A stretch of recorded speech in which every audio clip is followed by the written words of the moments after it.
വിനീത് ശ്രീനിവാസന്റെ സിനിമയ്ക്കെതിരെ റിയാസ് സലീം എന്നൊരു സോഷ്യൽ മീഡിയയിൽ ഒരു പോസ്റ്റ് ഇട്ടിട്ടുണ്ട്.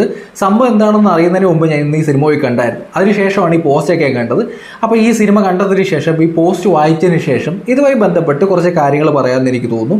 റിയാസ് സലീം അവരുടെ കമ്മ്യൂണിറ്റിക്ക് നേരെ ഈ വിനീത് ശ്രീനിവാസന്റെ പുതിയ പടമായിട്ടുള്ള ഒരു ജാതി ജാതകം എന്ന് പറഞ്ഞ പടമുണ്ട്. പടം ഹൗസ്ഫുള്ളാണ്. ഇനി ഞാൻ തിയേറ്ററിൽ പോയി നോക്കുമ്പോൾ ഫാമിലി എല്ലാം ആ പടം കാണാൻ വന്നിട്ടുണ്ടായിരുന്നു. അപ്പോൾ പടം കണ്ടതിന് ശേഷം ആണ് ഞാൻ റിയാസ് സലീമിൻ്റെ ഈ പോസ്റ്റ് കാണുന്നത്. റിയാസ് സലീം എഴുതിയിരിക്കുന്ന കുറച്ച് കാര്യങ്ങളൊക്കെ ഉണ്ട്. അപ്പോൾ ഈ സിനിമ എന്ന് പറയുന്നത് എം മോഹനൻ എന്ന് പറയുന്ന വ്യക്തിയാണ് ഈ സിനിമ ഡയറക്റ്റ് ചെയ്തിരിക്കുന്നത്. എം മോഹനൻ എന്ന് പറയുന്ന നേരത്ത് നമ്മൾ മാണിക്കക്കല്ല്, അരവിന്ദൻ്റെ അതിഥികൾ, കഥ പറയുമ്പോൾ പോലുള്ള സിനിമകൾ ഡയറക്റ്റ് ചെയ്ത ഒരാളാണ്. അപ്പോൾ വിനീത് ശ്രീനിവാസനാണ് പ്രധാനപ്പെട്ട റോൾ ഈ സിനിമയിൽ ചെയ്തിരിക്കുന്നത്. അപ്പോൾ ഇതിനകത്തെ പ്രശ്നം എന്താ വെച്ചാൽ, ഈ ലൈംഗിക ന്യൂനപക്ഷങ്ങളുണ്ടല്ലോ നമ്മുടെ നാട്ടിൽ, അപ്പോൾ അവരെ ആക്ഷേപിക്കുന്നു എന്നുള്ള രീതിയിലാണ് റിയാസ് സലീം ഈ ഒരു വിഷയത്തിൽ പ്രതിഷേധമായിട്ട് വന്നിരിക്കുന്നത്. ഈ സിനിമയുടെ ഒരു കഥ എന്ന് പറയുന്നത്, ഒരു പ്രത്യേക ഒരു ക്യാരക്ടറുള്ള ഒരു പുരുഷൻ, അയാൾക്ക് 37 വയസ്സുണ്ട്. അയാളുടെ കല്യാണവുമായി ബന്ധപ്പെട്ട് അയാളുടെ സങ്കല്പങ്ങളും കാര്യമാണ്. ഇതിനകത്തൊരു കാര്യം എന്താ വെച്ചാൽ, ഇപ്പം ഈ ഒരു ജാതി ജാതകം സിനിമയുമായി ബന്ധപ്പെട്ട് നമ്മുടെ റിയാസ് സലീം ഇട്ടിരിക്കുന്ന പോസ്റ്റ് ഇങ്ങനെയാണ്: നിറഞ്ഞ തിയേറ്ററിൽ ഇരിക്കുന്നത് സങ്കല്പിക്കുക, ആളുകൾ ചുറ്റപ്പെട്ട് നിങ്ങളുടെ ജീവിതകാലം മുഴുവൻ നിങ്ങളെ മനുഷ്യത്വരഹിതമാക്കാൻ ഉപയോഗിച്ച അപവാദങ്ങൾ കേട്ട് ചിരിക്കുന്നു, ആ വാക്കുകൾ കേട്ട് ചിരിക്കുന്നു എന്നുള്ളതാണ്. ഈ അനുഭവം കേവലം ഉളവാക്കുന്നതല്ല, കേരളം എപ്പോഴും എത്രമാത്രം സുരക്ഷിതമല്ലെന്ന് നേർക്കാഴ്ചയാണെന്നുള്ള രീതിയിലാണ് പറയുന്നത്. അപ്പോൾ ഇതെന്താ വെച്ചാൽ, അതിനകത്തൊരു വാക്ക് ഉപയോഗിക്കുന്നു, കുണ്ട എന്നുള്ള രീതിയിലൊരു വാക്കുണ്ട്. ആ സിനിമയിൽ ഒരു പ്രത്യേക രീതിയിൽ ആ ക്യാരക്ടറിൻ്റെ ആ കഥയുടെ ഭാഗമായിട്ടാണ് അത് വരുന്നത്. അപ്പോൾ അത്തരത്തിൽ അതിനകത്ത് വരുന്നുണ്ട്. തിയേറ്ററിൽ മുഴുവൻ ചിരിയാണ് വരുന്നത്. ഈ ഒരു ക്യാരക്ടർ അല്ലെങ്കിൽ അത് ഉപയോഗിക്കുന്ന ഭാഷ എല്ലാം ആ സിനിമയുമായി ബന്ധപ്പെട്ട് വരാൻ നേരത്ത് അവിടെ കൃത്യമായ രീതിയിൽ ഉപയോഗിക്കുന്നൊരു ഭാഷയാണ്. ഇതിനകത്തൊരു പ്രശ്നം, നമ്മളൊരു സിനിമ കാണാൻ നേരത്ത് അല്ലെങ്കിൽ സിനിമയൊക്കെ എഴുതാൻ നേരത്ത് നമുക്ക് എപ്പോഴും മഹാത്മാഗാന്ധിയായിട്ട് എല്ലാ ക്യാരക്ടറെയും നമുക്ക് കാണിക്കാൻ പറ്റത്തില്ല. നമ്മൾ ചിലപ്പോൾ കള്ളുകൂടിയന്മാരായിട്ടുള്ള ആൾക്കാർ, അല്ലെങ്കിൽ സ്ത്രീകളോട് മോശമായി പെരുമാറുന്ന ക്യാരക്ടേഴ്സ് കാണും. അത്തരത്തിലുള്ള ക്യാരക്ടേഴ്സ് എല്ലാം നമ്മുടെ ലൈഫിലുണ്ട്, നമ്മുടെ നാട്ടിൽ, നമ്മുടെ സൊസൈറ്റിയിലുള്ളതാണ്. ഇത്തരത്തിൽ എത്രത്തോളം ആൾക്കാർ, ഈ റിയാസ് സലീം തന്നെ എത്രത്തോളം ആൾക്കാരെ മോശമായ രീതിയിൽ തെറി വിളിക്കുന്ന ഒരാളാണ്. റിയാസ് സലീമിൻ്റെ പഴയ സ്റ്റോറി എടുത്ത് നോക്കുക. ഇപ്പം ഈ അഹാന എന്ന് പറയുന്ന നടിയുടെ ഏറ്റവും അടുത്ത് അനിയത്തിയെ സോഷ്യൽ മീഡിയയിൽ സൈബർ അറ്റാക്കിന് എറിഞ്ഞു കൊടുത്ത ഒരാൾ കൂടിയാണ് റിയാസ് സലീം. ഇത് ഞാൻ സെർച്ചിട്ടുള്ളതാണ്, ഇത് ഞാൻ പറഞ്ഞതേ ഉള്ളൂ. അപ്പോൾ റിയാസ് സലീമിന് ഇതൊക്കെ പറയാനുള്ള യോഗ്യത ഉണ്ടെന്ന് ചോദിച്ചാൽ, റിയാസ് സലീം പറയുന്ന തെറികൾ, റിയാസ് സലീം ബാക്കിയുള്ള ആൾക്കാർ ഉപയോഗിക്കുന്ന ഭാഷയൊക്കെ അത്യാവശ്യം ബോറ് ഭാഷയാണ്. ഇതുപോലുള്ള ആൾക്കാർ നമ്മുടെ നാട്ടിലുണ്ട് അല്ലേ, നമ്മുടെ നാട്ടിലും ഇല്ലേ. റിയാസ് സലീമിനെ പോലെ ഇതുപോലെയൊക്കെ മോശമായ ഭാഷ ഉപയോഗിക്കുന്ന ആൾക്കാർ, മോശമായ രീതിയിൽ ഭാഷ ഉപയോഗിക്കുന്ന ആൾക്കാരെ സൈബർ സ്പേസിൽ തെറ്റായ രീതിയിൽ കേട്ടതിൻ്റെ പേരിൽ കുറച്ച് നാളുകൾക്ക് മുമ്പ് ഈ അഹാന എന്ന് പറയുന്ന നടിയെ നിങ്ങൾക്ക് അറിയിക്കും. അവരുടെ ഒരു അച്ഛൻ കൃഷ്ണകുമാർ എന്ന് പറയുന്ന വ്യക്തി ഇപ്പോൾ ഈ പണ്ട് ഇവരുടെ വീടിൻ്റെ ഫ്രണ്ടിൽ ഈ കുഴി കുത്തി ഭക്ഷണം കൊടുക്കുന്നു എന്നുള്ള ഇത് മോശമായ രീതിയിൽ സ്റ്റേറ്റ്മെൻറ്റ് പറഞ്ഞു. ആ സ്റ്റേറ്റ്മെൻറ്റിനെ റിയാസ് സലീമിനെ വിമർശിക്കായിരുന്നു. പക്ഷേ റിയാസ് സലീം ചെയ്തത് അവരുടെ ഫാമിലിയിലേക്ക് കയറി പറയുകയാണ്.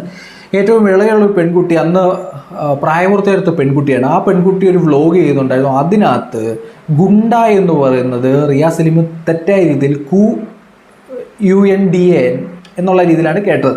റിയാസ് സലീമിൻ്റെ കേൾവിയുടെ പ്രശ്നമെടുത്തു. പക്ഷേ ആ പെൺകുട്ടിയെ സോഷ്യൽ മീഡിയയിൽ വലിച്ചെറിഞ്ഞ് സോഷ്യൽ മീഡിയയിൽ അറ്റാക്കിനിട്ട് കൊടുത്തു റിയാസ് സലീം.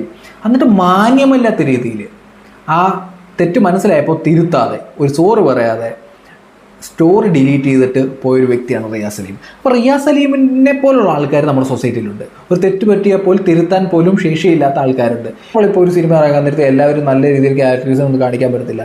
ഏറ്റവും ഒടുവിൽ ഒരു നല്ല മെസ്സേജ് കൊടുത്താൽ പറയും, ഒരു സിനിമ കഴിയാൻ ഏറ്റവും ലാസ്റ്റ് വരാൻ നേരത്ത് കൃത്യമായ രീതിയിൽ ഒരു മെസ്സേജ്. ഈ സിനിമയ്ക്കകത്ത് നിങ്ങൾ ട്രെയിലർ കണ്ടു കാണും. ഈ ഒരു ജാതി ജാതകം എന്ന് പറഞ്ഞ സിനിമ നോക്കിക്കഴിഞ്ഞാൽ വിനീത് ശ്രീനിവാസൻ്റെ ക്യാരക്ടർ കാണിക്കുന്നത് വളരെ മോശമായിട്ടൊരു ക്യാരക്ടറിനെയാണ് കാണിക്കുന്നത്. അയാൾ സ്ത്രീകളുമായി ബന്ധപ്പെട്ട അയാളുടെ സങ്കല്പങ്ങൾ, അത്തരത്തിലുള്ള ഒരു വ്യക്തിയാണ്.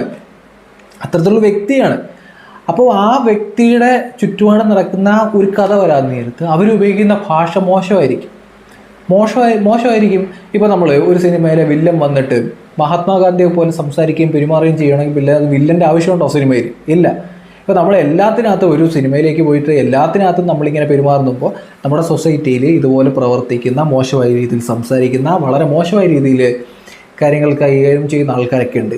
ഇത്തരത്തിലുള്ള ആൾക്കാരെയാണ് നമ്മൾ സിനിമയിൽ കഥാപാത്രമാക്കിയിട്ടാണ് കാണിക്കുന്നത്. വിനീത് ശ്രീനിവാസൻ്റെ ഇതൊരു കഥാപാത്രമാണ്.